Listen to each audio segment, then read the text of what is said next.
Hi, welcome back to my YouTube channel. This is an ongoing series of lectures on the topic of natural language processing. In today's video, we are going to learn about GLOVE. GLOVE का full form होता है Global Vectors for Word Representation. It is also one of the algorithms जिसे हम use करते हैं to create the word embeddings. पिछले वाले lecture में हमने देखा था word to vec के बारे में. So now let's start. Before going towards glove पहले देखते हैं कि ग्लव इन्वेंट क्यों हुआ. वर्ड टू वेक तो बहुत अच्छी एम्बेडिंग्स दे रहा था, बट ऐसा क्या इशू आया जिससे और नई एम्बेडिंग टेक्निक्स पे काम किया गया. So there were two issues associated with the word to vec. इसमें पहला है यूज्ड ओनली लोकल इन्फॉर्मेशन. मतलब क्या हुआ? इसका मतलब ये कि टारगेट वर्ड प्रेडिक्ट करने के लिए सिर्फ नेबरिंग वर्ड्स जो थे उनको यूज़ करा इसने, जिससे क्या हुआ?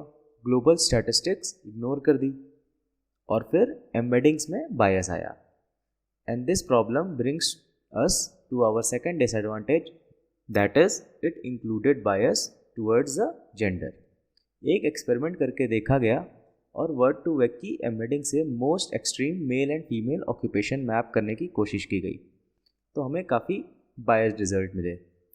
जैसा दिख रहा होगा, फीमेल्स के लिए जो मैपिंग आई उनमें आया homemaker, nurse, receptionist, librarian, housekeeper.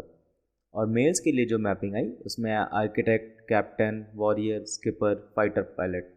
अब ऐसा ज़रूरी तो है नहीं. A male can also be a nurse, a female can also be a fighter pilot and vice versa. And these biases occurred because these kind of bias is present in the society. तो अब इनको eliminate करने के लिए नई embedding technique आई.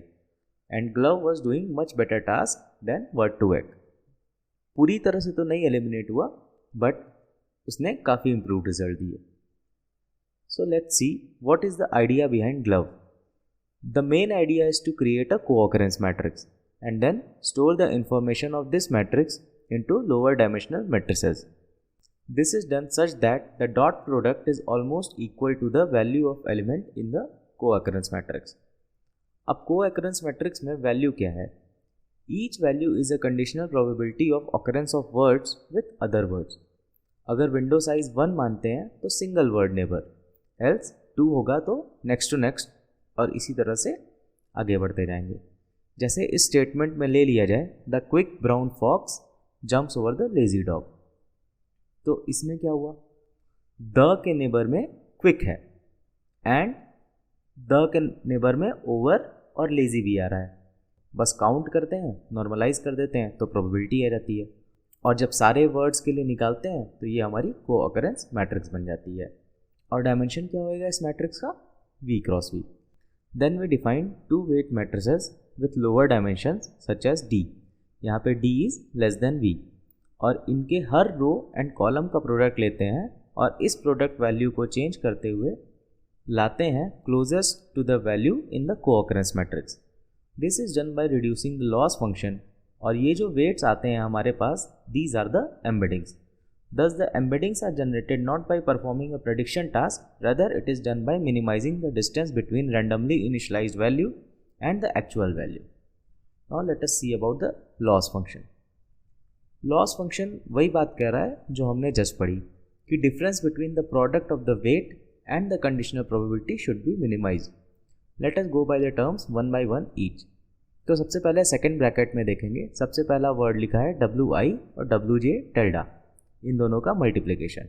And this is the multiplication that was the dot product multiplication of the each row and the column of the defined matrices plus BI and BJ tilde. तो BI और BJ tilde जो लिखा हुआ है, these are the bias terms. I mean these are just the constant term which are trained during the reduction of the loss function. And finally तीसरा term लिखा हुआ है minus logarithm of x of i comma j. x of i comma j is the entries that is present in the co-occurrence matrix, और उसका log लिया गया है. Log इसलिए लिया गया है क्योंकि प्रोबेबिलिटी वैल्यू काफ़ी छोटी होती जाती है उसके एडजस्टमेंट करने के लिए. सो सेम अगर हम बायस टर्म BI और BJ हटा दें तो हमें सिर्फ दिखेगा WI transpose WJ tilde minus logarithm of co-occurrence term. So that is the same thing that we studied, the difference between the dot product of the defined matrices values and the co-occurrence probabilities. अब यहाँ पे एक और function लिखा हुआ है F of X I J. ये ऐसा फंक्शन है जिसका कर्व कुछ ऐसा आता है। अब ये फंक्शन यूज़ क्यों करते हैं? This function is use to eliminate the noise. There are lots of words whose co-occurrence values are quite low. In order to eliminate the noise generated due to these values, this function is used.